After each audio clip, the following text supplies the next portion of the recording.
if we want to speak about, the collective power of black people, well, what are you talking about?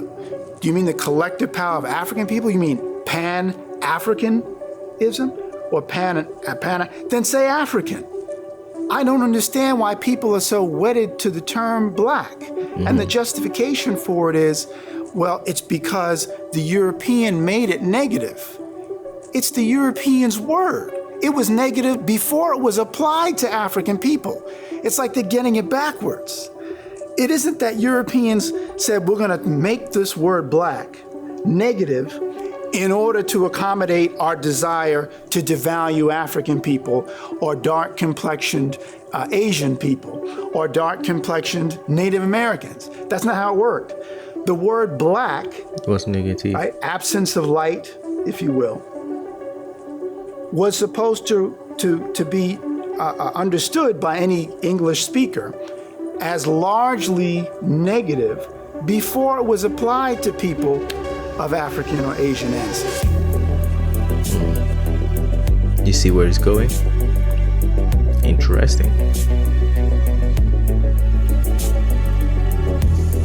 Good Dr. question. Akbar, the prominent African-American psychologist, often talks about one of our issues is that we have become, and we meaning people of the African world, whether it's the continent or more especially within the diaspora, so-called black folks, are very reactive rather than proactive, which means that if this individual is calling himself white, we're going to react and call ourselves black because we're the opposite. Not really understanding that we're not exactly taking a step in the right direction because now, as I like to say, given all the linguistic and cultural baggage of black, you are trying to push an elephant uphill on roller skates. You're trying to turn a negative into a positive when there's a clean, pure stream nearby to draw from. If you're referring to complexion, in fact, there's a famous scene in the movie Cry Freedom about the life of Steve Biko. The presumption is that this event actually occurred. If it didn't, it still made sense in terms of the screenwriters and Richard Attenborough putting it into the film. And that is, Steve Biko was in court. He's charged with basically, being seen as a threat to the apartheid system, and he was banned.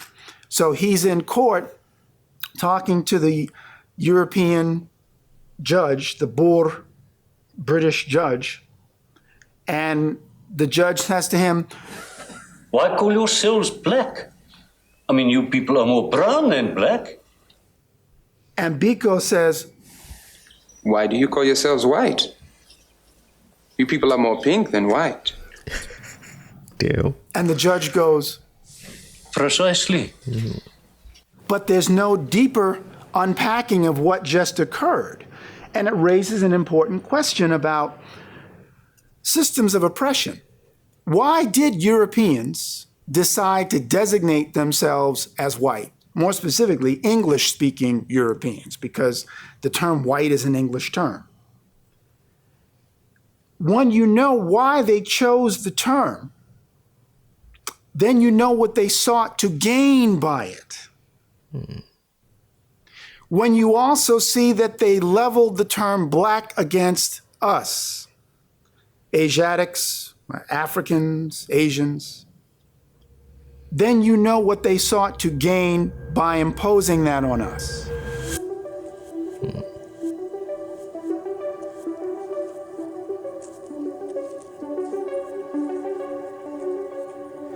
But why the need to fixate on black? There's the work of a Harvard psychologist who I believe is of East Indian ancestry. Her name is Dr. Banerjee. And her work on looking at the implicit association test, which is used by psychologists to look at implied bias or biases that exist. she recognizes what are often called mind bug, or in fact, she coined the term mind bugs, which are culturally imposed perceptions of reality.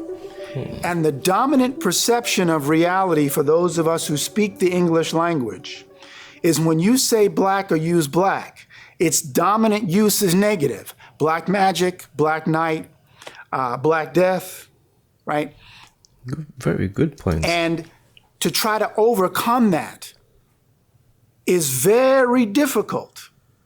Now, this is a Harvard faculty member, psychologist, prominent psychologist, who's pointing this out. And she calls them the mind bugs. Now, part of what people can do, you could say, well, you need to get people to stop thinking of black as something negative. Okay, that's all right. But in the context of, do you want to fight that battle? Or more importantly, should you be fighting that battle? Because you're still reducing yourself again to your pigment. And you're not looking at yourself in the context of a larger history.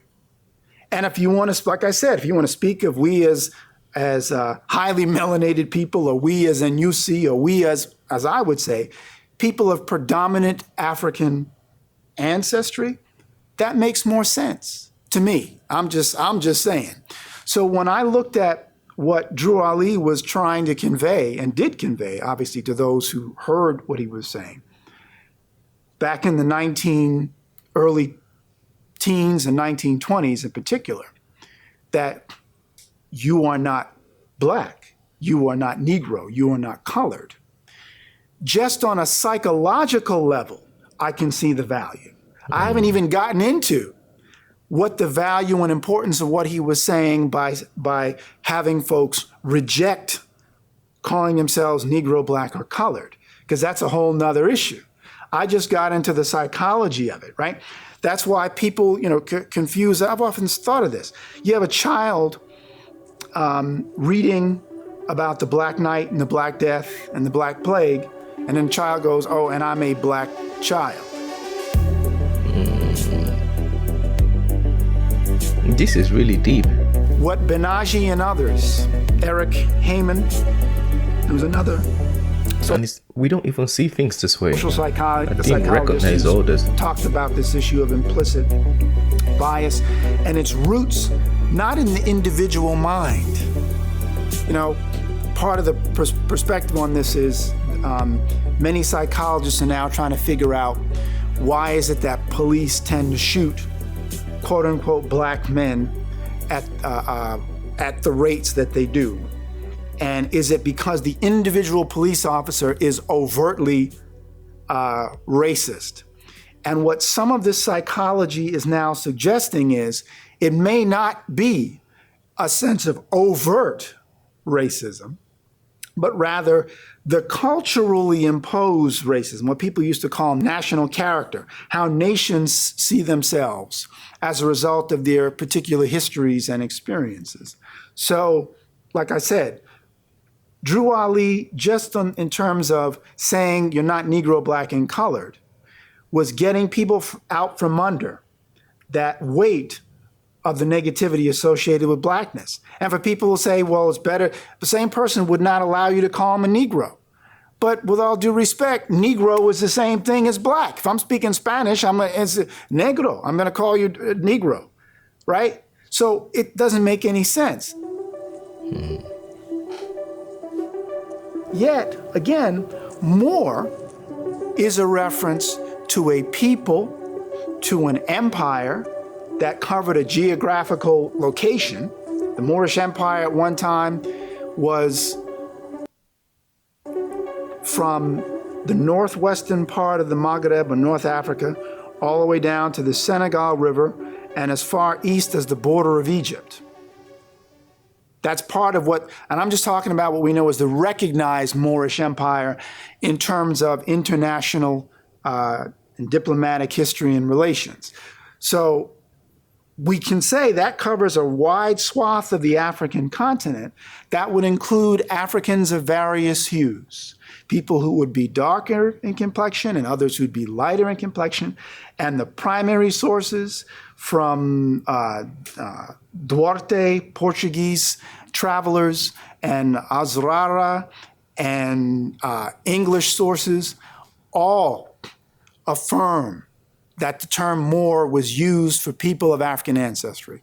Later, the term blackamoor is introduced, but it's part of the development of the kind of pigmentocracy direction that exists. Within the English language, just as in other languages, there are different ways to translate something more accurately. So, and one of the examples I've often used is the difference in Spanish if you're speaking of knowing someone versus knowing something. You don't use the same verb. Conocer and saber is not the same thing, right? One means to know a person, one means to know about something.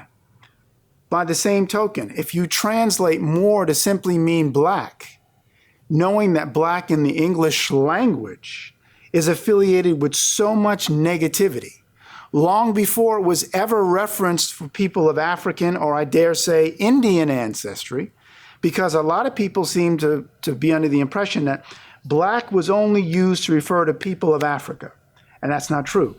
Black was, and in some cases, is still used to refer to people of Asia. By your I didn't even know that. Like, this is my first time ever hearing that. I thought it was all Africans. Europeans.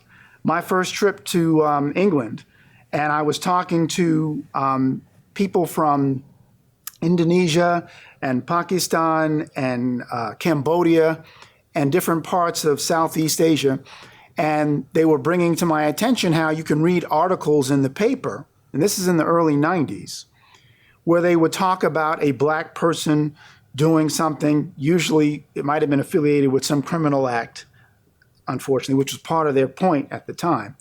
But they were saying that the term was used to encompass them. And there was a debate between the younger generation of these people from Southeast Asia saying, well, we'll use the word black. I mean, people in the Americas have a black pride movement and you know, there was black consciousness in South Africa. And then there were those who were elders who were averse to it. They didn't like it because they said, you don't want to be encapsulated simply in a color because now the emphasis is simply on your color and not on your culture. Yeah. So they said, well, they saw the value of, meaning the young people saw the value of trying to use a new hip kind of term, if you will. But the elders said no, because what that's doing is reducing your value because in the English language, black is largely associated with a bunch of negativity. And just like Richard B. Moore said in his book from the 60s, the term or the word Negro, its origin and evil use, he made the same argument. Why you shouldn't use the term Negro? Well, guess what? Negro is Spanish for black. So folks went from Negro in Espanol to black in English, but it's still the same thing. And I literally mean thing. So defining Ooh. Same thing. yourself by an ethnicity or a emphasized. nationality clearly would make more sense. And when the late, great political scientist Ali Mazrui, who was known for doing a series back in the 80s on Africa, he was Kenyan born. He actually said, black people are the only group in the United States that is designated racially as opposed to geographically, right? Or nationally. And this is part of the problem, right? You have, and that's why I've said to people all the time, why don't we speak of yellow Americans, right? If we're going to use the color nomenclature, use it across the board. Just use it all the time. But if someone will say, well, I'm Irish, I'm German, I'm black, and they're running through their lineage. And I'm going, all right, Germans come from Germany. The Irish come from Ireland. Black, what is that? At least, well, I don't, because, we don't know where we're from. You can at least say Africa. At least say Africa, right? At least say African. We will accept. Africans, we accept. All right, I know I have some African answers. And now, in this day and age, you can even do an Ancestry.com test. And you tell. And they can tell you, right, what part of Africa, what ethnic group or nation or so-called tribe one is from, right? So the value of not identifying with Black is it compels you to be more specific in identifying culture, knowing your geographic origin, knowing your history. Don't worry, you don't need to memorize everything from this chapter. You can click on the link in the description below and download the study notes for this chapter for free. Using the exact notes from this video will definitely elevate your own studies.